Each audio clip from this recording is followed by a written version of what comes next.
Shalom Obracha, mes chers amis. Aujourd'hui, Be'ezrat Hashem, nous allons voir les lettres, mais d'une manière inhabituelle. Ça veut dire que nous allons voir la sagesse des enfants d'Israël, du peuple d'Israël. La Gemara Shabbat nous rapporte comment les enfants ont interprété l'ordre des lettres, comme nous savons tous qu'il n'y a pas de hasard et que si il y a Aleph, Bet, Gimel, etc. dans cet ordre-là, ce n'est pas pour rien. Et ces enfants, les enfants de Jérusalem, vont nous expliquer comment se fait-il que cet ordre est Aleph, Bet, Gimel et non pas un autre ordre. Nous voyons ici la Gemara Shabbat à la page 104. La Gemara, à la page 104a, nous dit, il y a un ordre, comme je viens de vous le dire, Aleph, Bet, Gimel, Dalet, on pourrait dire, bon, on les a mis dans ce sens et puis c'est terminé. Mais il y a une explication aussi bien ésotérique que donnée par des enfants qui n'est pas ésotérique, mais qui est très beau en soi, et je voudrais vous les partager. Alors la Gemara nous dit comme ça. Amrele Rabbanan les Rabbi Yoshua. Les Rabbanan, les sages, ont dit à Rabbi Yoshua ben Levi, Ato Dardake Aïdna Libe Midrasha. Il y a eu des enfants qui sont venus dans le Beth Midrash, Ve'amru Mile, ils ont dit des paroles, des propos, des enseignements, des Afilu Bime Yoshua Benu Lo Itmar, que même à l'époque de Yoshua Benu, ça veut dire juste après Moshe Rabbeinu, ces propos-là n'ont jamais été dits. Et on sait très bien que tout ce qui est dit en Torah a été déjà transmis à Moshe Rabbeinu. C'est pour ça qu'on n'a pas dit Moshe Rabbeinu, mais à partir de Yoshua. Et les enfants vont dire des propos incroyables. Et ils vont dire, voilà, pourquoi la première lettre de l'alphabet, c'est Aleph, Bet, Gimel, etc. Aleph, Bet, alors les sages, les enfants nous disent Aleph Bet, Aleph Bina. Ça veut dire au départ, Aleph, ça veut dire au départ. Eh bien, la personne doit avoir le Bet de Bina, du discernement dans la vie, de ne pas partir dans tous les sens. Aleph, ça veut dire un maître, alouf. Le maître, c'est quelqu'un qui a quand même un discernement et qui réfléchit dans la vie et qui n'aborde pas la vie comme ça, c'est comme ça, puis on y va. Non. Donc, les enfants nous disent Aleph Bina, des petits-enfants de 5, 6 ans qui nous disent c'est très important d'avoir la Bina, le discernement dans la vie. Aleph Bet, Aleph Bina, ça veut dire quoi? L'imoud Torah. Déjà, investis-toi pendant la vie que Dieu te donne, d'étudier la Torah qui va te donner ce discernement, qui va te dire si c'est bien ou pas bien. Et ceux qui ont le discernement s'éloignent de l'erreur et de la faute. Ensuite, les petits-enfants nous disent la suite de l'alphabet, c'est Gimel Dalet, la troisième et quatrième lettre. Pourquoi le Gimel et le Dalet? Gimel, ça veut dire la bonté, gomel. Faire le bien, donc c'est la bonté, envers les pauvres. Gemoul dalim. J'explique. Gimel, ça veut dire faire la bonté. Dal, c'est un pauvre.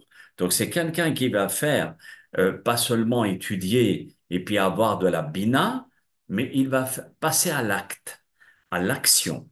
C'est faire du bien à ceux qui sont dal. Pas obligatoirement pauvre financièrement. On peut être pauvre intellectuellement et d'aider ces gens-là de façon à donner du gomel, ça veut dire du bien dans le monde. Maï ta'ama pshuta carré des guimel et gabé dalet velo les gabé bet. Alors ici, pourquoi le pied de guimel est étiré vers le dalet? Regardez, le guimel ici, nous le voyons, il est le pied en l'air, en direction du dalet. Et en même temps, j'en profite pour vous montrer aussi que le dalet, son pied, il n'est pas droit, il est en direction du guimel. Alors, les enfants posent cette question-là. Et il dit, Sheken darko shel gomel hasadim. La route Ahar Dalim. Parce que ça doit être, il est approprié pour la bienveillance de courir après les pauvres. Ne pas attendre que les pauvres viennent vers toi, mais plutôt courir vers eux. Essayer de les aider de tout ton cœur en courant derrière les personnes qui sont dalles, qui sont pauvres, et non pas rester indifférent. Et le dalet, quelqu'un qui étudie, il a des difficultés dans l'étude, il a des difficultés dans le savoir. Eh ben, va l'aider. Voilà pourquoi le guimel, son pied est en direction du dalet.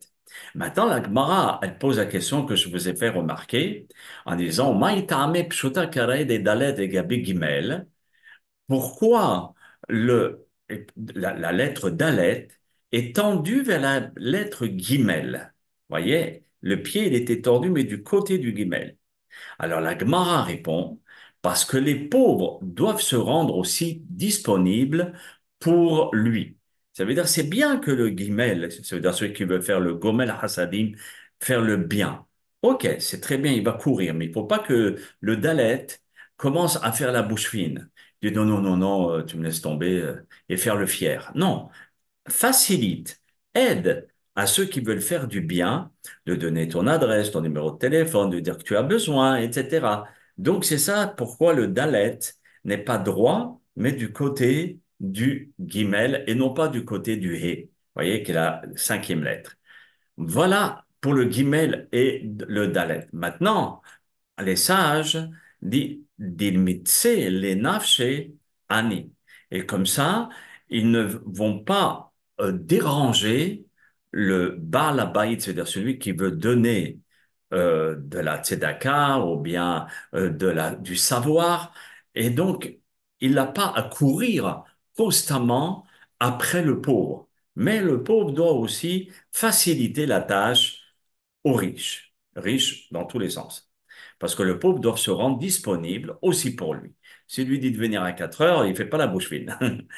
Mata'ama mehadar apé des dalet, mais guimel.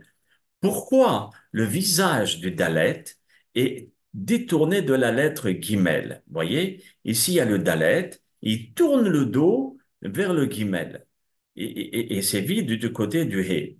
Alors, vous voyez ici, c'est les lettres, comment elles sont écrites dans le Sefer Torah, exactement comme ça.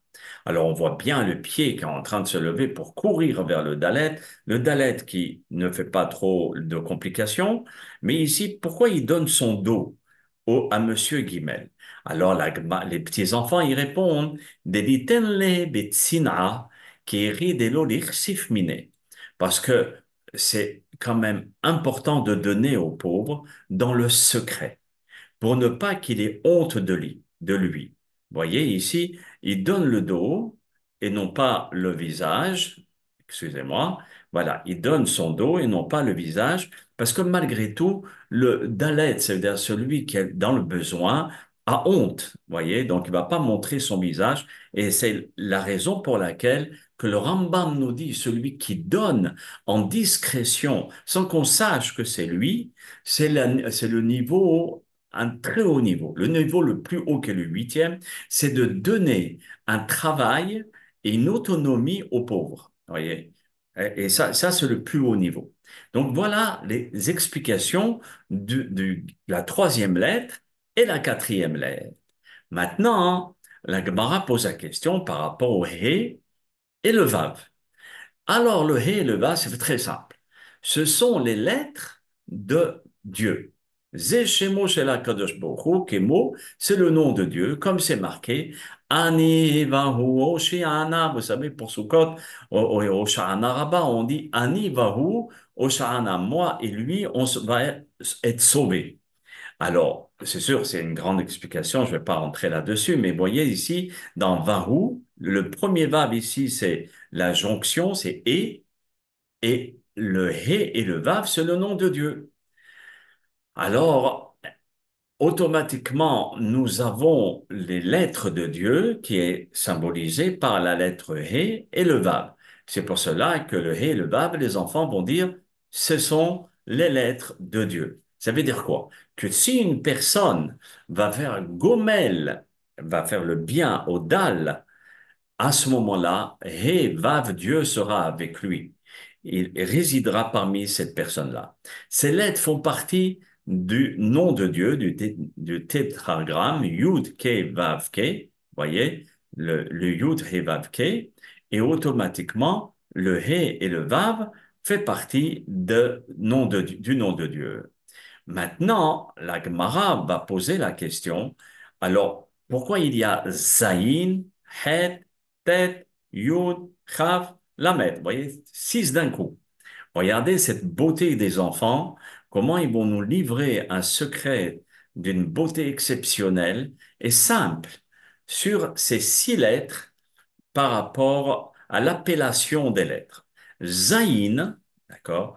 Alors, imata oseken, ça veut dire si tu fais ainsi et tu vas être quelqu'un de Aleph, un maître dans la Bina, ça veut dire l'étude de la Torah, et qu'ensuite tu vas donner aussi bien ton temps, ton intelligence, ton argent au Dal, alors Hevav, le nom de Dieu, t'accompagnera. Mais en plus, Dieu te fera des bienfaits.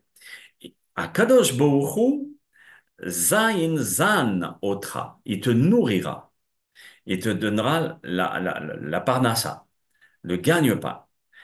Hen Otra, il te donnera la grâce, voyez, Zain et le Het. Il te donnera la grâce. Cette séquence enseigne que si tu agis ainsi, Hachem te nourrira, ça veut dire du mot zan. Vous voyez, j'oublie même parfois que j'ai traduit la Gemara. Hachem aura de la grâce pour toi, qui est la lettre het, qui est hen. Vous voyez?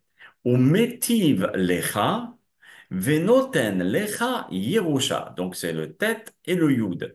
Et donc, indirectement, nous avons le zayin, le het, le tet, le yud.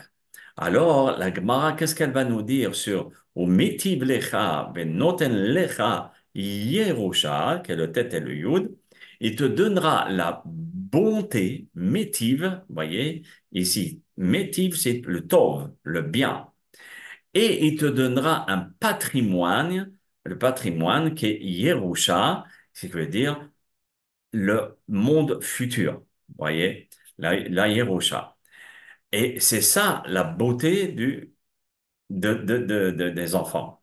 Et les enfants continuent et ils disent, Kaf Lamed, ça veut dire, mais kosher alecha keter, leolam haba. Il va attacher, et Hachem lira sur ta tête une couronne, keter, le kaf, voyez, Hachem va t'attacher une couronne sur ta tête, leolam haba, quand tu seras dans le monde futur. Leolam haba. Alors, automatiquement, là, nous avons rempli tout le olam haba, ça veut dire la personne elle a une couronne sur sa tête grâce à son comportement et sa manière de d'agir. Il ne garde pas seulement pour lui, mais il pense aussi aux autres.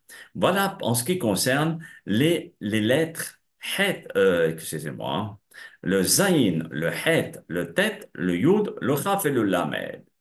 Maintenant, la Gemara elle va continuer pour les autres lettres qui sont le même et le même final.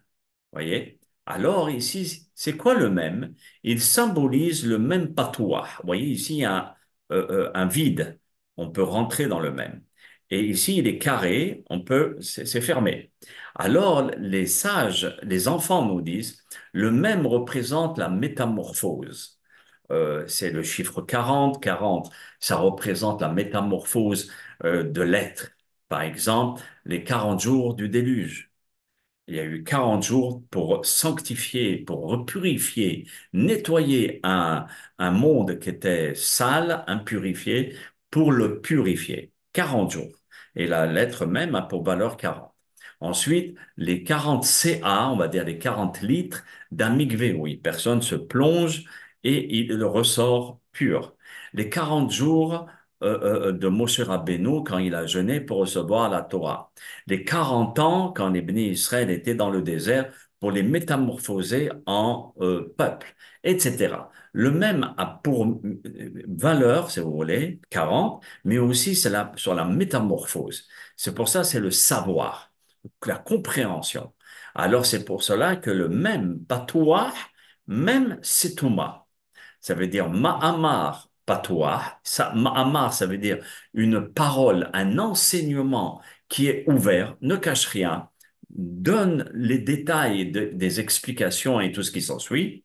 Ah, mais attention, il y a même patois, satoum, cela veut dire un même qui est fermé. Tu ne peux pas enseigner tout à n'importe qui. Par exemple, le Kisei Hakavod ou bien le Sod, la Kabbalah, il faut pas l'enseigner à n'importe qui et n'importe quand. Alors, il faut que tu te, même Satum, un savoir qui est fermé. Il vaut mieux dire je ne sais pas que l'enseigner à quelqu'un qui n'a pas le réceptacle pour recevoir l'enseignement que tu vas lui donner. Il risque d'en faire une catastrophe. Alors, les sages ont dit, Yesh devarim shenatan reshut le dorshan, veyesh she'ata mitzuveh le sotma. Il y a des choses dans lesquelles tu dois absolument interpréter et donner toutes les explications possibles et imaginables, donc c'est le même ouvert. Et d'autres, non, tu dois les fermer, tu ne dois pas enseigner ces choses-là à n'importe qui, n'importe quand, comme par exemple le Maaseh Merkava, qui est le trône divin et les secrets du trône divin. Alors ça, c'est concernant le même qui est le savoir, comme j'ai expliqué. Maintenant, il y a le Nun, juste après le même, il y a le Nun et le Nun final. Alors, le Nun normal, ça veut dire le Nun Kfufa. Vous voyez, il est plié. Et nous avons le nun shuta, ça veut dire qui est entier. Pourquoi il y a la différence entre un nun de plié et un nun déplié? Les enfants nous disent Adam kasher tzarich liyot kafuf ve'anav. Une personne qui est kasher, qui est bien, qui est dans le bon chemin, alors il aura toujours l'humilité. Il est plié, il est toujours discret. Voyez, c'est pas le fanfaron à montrer tout ce qu'il connaît. J'étais en train d'étudier avec un ami et puis je lui ai dit, vous savez, le jour de notre examen, le jour où on devait recevoir la smicha, le diplôme de Rav, ce n'est pas par un diplôme qu'on est Rav, hein. Pas du tout, du tout, du tout, mais il faut bien matérialiser les études par un diplôme. Alors c'est pour ça qu'on donne ce diplôme-là. Mais ce diplôme n'est rien par rapport à ce que nous devons être. Et le jour du diplôme, il y avait Rabbi Ovadia Yosef, tous les grands maîtres qui étaient devant nous, autour d'une table et tout. Wow, c'était très impressionnant. On était jeunes, on était à peu près une quarantaine de jeunes à avoir réussi l'examen. Et le Rabbi Ovadia Yosef, il prend deux tirelires. Boum. Il prend une tirelire et il la remue et il n'y a aucun bruit. Et après, il prend une deuxième tirelire et il y a un bruit épouvantable. Alors, cela veut dire que la première tirelire était pleine. Merci beaucoup. Était pleine. Elle est lourde, mais elle fait pas de bruit. Et la deuxième, avec une seule pièce, mais la personne, elle va étendre ses connaissances, il n'a rien du tout, et il va faire un bruit monstrueux par rapport au peu qu'il connaît. C'est pour cela que le noun qui est plié dans la vie, il faut savoir être discret. Pas constamment dire je sais, je connais, je sais, je connais. Être la tirelire pleine et qui ne fait pas de bruit. Et le noun pachout, cela veut dire si tu es modeste, alors à la fin de tes jours, tu seras quelqu'un qui sera droit, qui sera grand. Voyez, le nun ici, il est très grand. C'est une des plus grandes lettres de l'alphabet. Ça veut dire que plus tard, aussi bien dans ce monde, dans tes vieux jours, ou bien là-haut, tu seras quelqu'un de vénéré, de respecté, parce que tu as su être humble. Voilà pour le nun. C'est des enfants de 6 ans, hein, mes chers amis. N'oublions pas, regardez les valeurs que ces enfants pouvaient avoir. Ensuite, nous avons le samer et le aïn. Les sages, les enfants sages nous disent comme ça. Sa mère, ça met du mot sommaire, épauler. Ça veut dire que tu vas épauler Aïn. Aïn, c'est un Ani, un pauvre. Tu vas toujours épauler un pauvre, pas seulement avec de l'argent. Encore une fois, tu vas t'asseoir avec lui, tu vas l'écouter quand il a besoin de parler, tu vas le loger quand il y aura besoin, etc. Donc tu es sommaire, tu épaules le Ani, le pauvre. Et c'est pour cela que l'une est à côté de l'autre. M- Mis à part l'argent ou bien l'aspect financier. Il y a bien d'autres. Ensuite, après le samer, nom de samer, aïn, nous avons la lettre P. P qui est dans la bouche.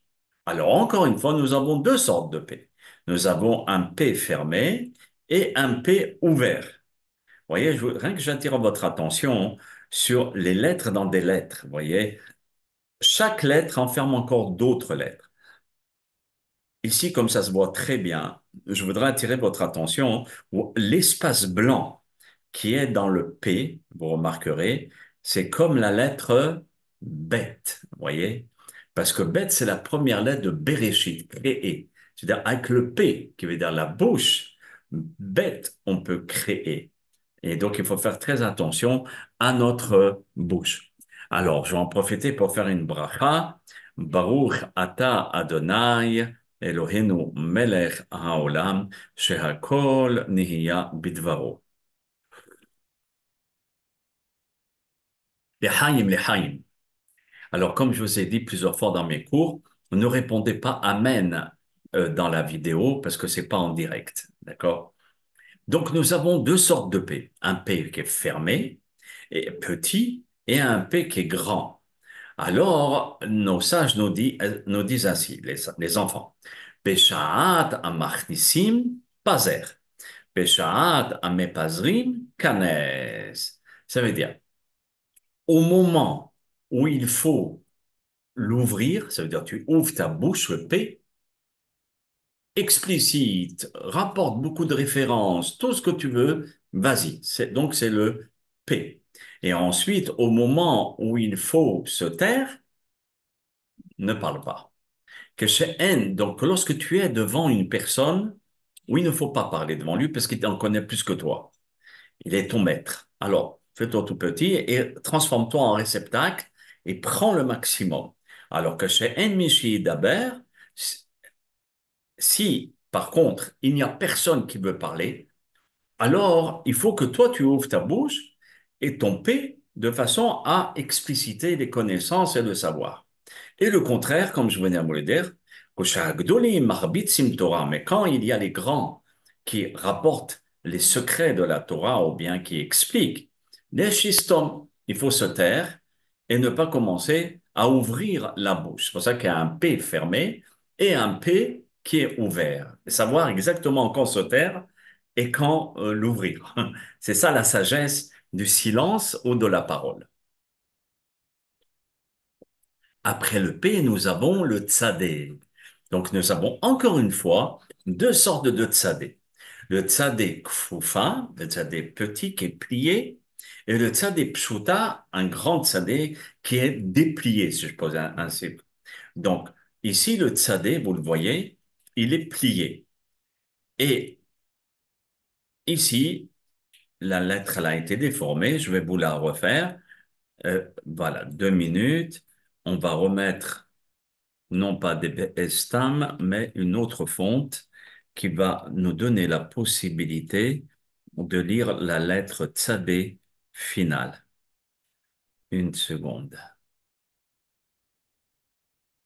S- Oh, oh, il se cache. Qu'est-ce qui se passe? Voilà, ça y est, je l'ai vu. Voilà. Voilà le Tzadé final, voyez? Et donc, pareil pour le P, pour le Kaf, il est gros. C'est pour cela que nos sages, les enfants, nous enseignent qu'il y a le tzadé, c'est-à-dire le tzaddik, un homme pur, un homme bien, qui est plié, discret, Et ensuite, un tzaddik, le tzaddik qui est grand. Alors, on le lit dans la Gemara, Kemo Otnu. Alors là, donc c'est deux sortes de tzaddik. Vous voyez, mes chers amis. Il y a le tzaddik qui est discret, et dans le Olam Haba, tout le monde saura qu'il est tzaddik. Ou dans ces vieux jours, tout le monde saura qu'il est tzaddik. C'est exactement comme les autres enseignements. Et c'est ce que pose la Gemara. Il dit, Haïnou kemo ot nun. Donc c'est comme la lettre nun, où on avait dit que le nun, c'est l'humilité. Donc il y a celui qui est humble et qui est plié, d'accord, qui est très humble. Et ensuite, s'il est humble, alors plus tard, il sera grand. Alors ça revient au même. Pourquoi tu me donnes deux enseignements qui est le même pour deux lettres différentes? La Gemara nous explique, les enfants nous expliquent, aussi katouf kfifa al kfifato. Nos sages nous disent, c'est vrai, il y a eu le Nun qui est humble, etc. Mais jamais il faut s'arrêter dans l'humilité. C'est pas parce que tu as commencé à être humble qu'il faut continuer à s'arrêter, du moins qu'il faut plus continuer. Il faut toujours aspirer à l'humilité, qui est une vertu exceptionnelle dans la Torah, parce que ça nous permet de se transformer en réceptacle et de recevoir la lumière d'Akadosh Baruch Hu. Vous voyez? C'est pour cela, c'est comme pour Pessah. On a fait Nitilat Yadayim pour le maror, pour les herbes amères. Et après, on refait Nitilat Yadayim pour la matzah. Mais on l'a fait. Alors on dit Gdusha al Gdusha, une sainteté sur une sainteté. Au départ, on ne faisait pas la bracha et on a trempé le céleri, et après on fait la bracha et on mange la matzah. Donc on monte de niveau dans la sainteté. Ici, pareil, en ce qui concerne l'humilité ou bien le tzaddik. Donc c'est pour ça qu'on dit un tzaddik qui est discret, il va être encore plus tzaddik, il ne faut pas s'arrêter à être un tzaddik. Il faut toujours être un homme pur ou une femme pure. À Torah, à Torah Bebano de Roche, ça veut dire que la Torah, elle s'acquiert seulement si on baisse la tête, c'est-à-dire on est humble, avec humilité et discrétion. Quelqu'un qui se la rappelle un petit peu trop, ça ne va pas, ça c'est pas conforme aux enseignements de nos sages. Et quels sages? Des enfants qui nous apprennent comment déjà il faut se comporter. Ensuite, nous avons l'avant-dernière lettre de l'alphabet qui est le Kouf. Alors, la Gemara nous dit, Kouf, c'est la première lettre de Kadosh. Une fois que tu es tzaddik, tu es pur, tu es saint, Kadosh, tu es saint. Tzaddik, ça veut dire un homme intègre, voilà. Tu es intègre, tu es un homme qui va toujours faire le bien. Kado, Kouf, juste la lettre après, tu seras quelqu'un de saint. L'un va avec l'autre. Ensuite, nous avons le Resh, qui est trois lettres avant la fin. Alors la Gemara, les enfants nous dit, le Resh, c'est la première lettre de Racha, quelqu'un qui est impie. Et il faut bien mettre l'impie aussi dans l'alphabet. Il faut bien qu'il ait une place, comme pendant le Seder. Nous avons aussi le Racha. Vous voyez? Euh, le Racha, il pose des questions. Maintenant, Maïtame Mehadar Apé des Kouf, mais Resh, alors ici nous avons un Kouf et un Resh, je ne sais pas pourquoi ça a mélangé. Alors, pourquoi le Kouf donne le dos au Resh? Alors, la Gemara répond, Amara Kadosh Baruch Hu, Enani Yachol Yistakel Berasha. Dieu qui représente le Kadosh, l'homme saint, d'accord, pas l'homme seulement, la sainteté par excellence, a du mal à regarder le rachat. Nos sages nous expliquent, Kadosh Baruch Hu, il regarde tout le monde, parce que on est tous ses enfants. C'est pour ça, chez En HaKadosh Baruch Hu Rosé, et ici, ça veut dire que l'impie aura du mal à faire face devant Dieu. Vous voyez? Il aura des difficultés à se représenter Dieu dans sa vie, donc il le mettra dans un placard et il fermera le placard et il perdra le code ou la clé. Vous voyez? C'est pour cela hein, que le Kouf donne le dos au Resh. Maintenant, Maïtame carré des kouf tlouya. Pourquoi ici le kouf? C'est deux sortes de parties dans le kouf. Ici, un espace vide et ici, un espace vide. Alors, les enfants nous disent, des hadar be laïl, de façon que celui qui va revenir, le rachat, l'impie, qui va faire teshuva, qui va revenir sur son mauvais comportement, Kouf, qui représente Dieu, le Kadosh, eh ben, il laisse un espace ici pour que le rachat puisse rentrer dedans. Vous voyez? Donc, le Resh qui est ici, il va tout de suite rentrer dans l'espace vide d'un Kadosh Baruch Hu, et là, Dieu, c'est évident qu'il va le recevoir. Et l'avant-dernière lettre, c'est le Shin. Le Shin représente le Sheker. Vous voyez, le Sheker, selon les enfants, pourquoi? Parce qu'il ne tient pas. Vous voyez, ici, si vous mettez une planche ou bien un socle, boum, il tombe. C'est pour ça que le shaker ne tient pas. Et après le shaker, nous avons le tav, la dernière lettre de l'alphabet, qui le tav représente les instances de vérité se trouvent qu'à l'intervalle éloigné. Ça veut dire quoi? Ça veut dire que nous avons Kouf, Resh, Shin, Tav. Les trois lettres ensemble, ça fait Sheker. Voyez? Donc c'est très proche. Mais la vérité, les instances de vérité, c'est éloigné. Ça veut dire, si c'est vrai, donc ça commencera par Aleph, Mem, Tav, Emet. Le Emet qui veut dire la vérité. Et le Tav, vous voyez ici, bon, ça m'a déformé la lettre. Le Tav qui représente le Emet, le vrai, qui est le tampon d'Akadosh Baruch Hu, et on va s'en rendre compte dans les cours, pourquoi le tampon d'Hachem est représenté par le Emet et aussi les instances de vérité, c'est-à-dire de Emet, se trouve à des intervalles éloignés.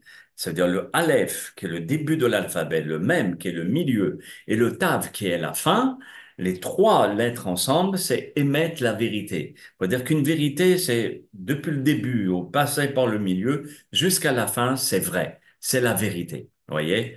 Et voilà notre Tav, qui est le émet de la Torah, le émet de la Teshuvah, du repentir. Voilà ce que nos enfants nous ont enseigné dans cette Gemara Shabbat, Kouf Dalet, page 104, qui est très, très, très belle. Et en même temps, je vous ai donné les outils pour approfondir l'importance des lettres selon la Gemara Shabbat. Be'ezrat Hashem, dans les cours à venir, nous allons déchiffrer les lettres dans lesquelles commence chaque mot. Par exemple, si quelqu'un il a un prénom qui commence par un resh, alors on va regarder le premier resh de la Torah, comme ça nous enseignent les grands kabbalistes dans leurs livres, et ils disent le premier resh de la Torah. Vous voyez, ici aussi il y a un resh, mais ici il fait partie de la racine. Vous voyez, Bereshit.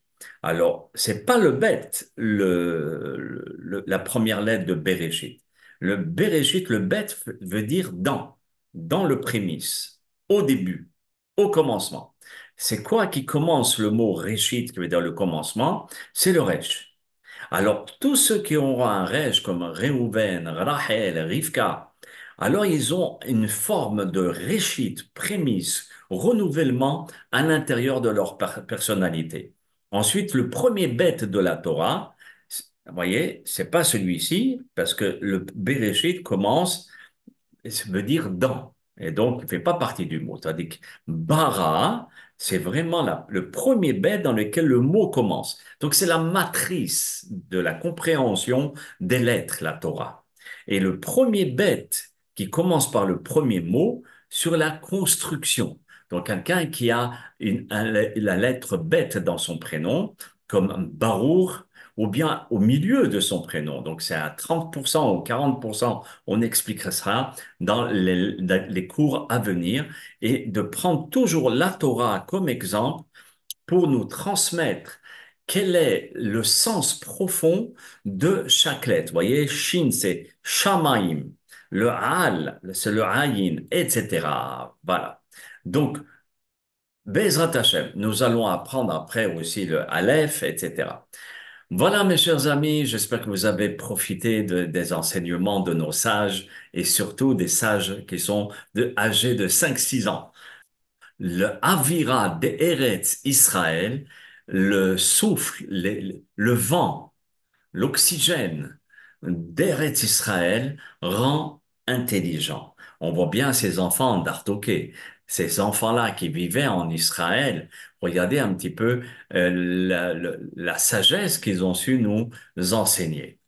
Qu'Hachem Yitbarach puisse nous aider à toujours être ensemble pour découvrir la puissance des lettres. Et là, on va rentrer dans des explications un peu Kabbalah, etc. Selon le Midrash, la Kabbalah est d'une manière exceptionnelle. À très bientôt et je vous souhaite beaucoup de bonheur. Kol Tuv, shalom, shalom.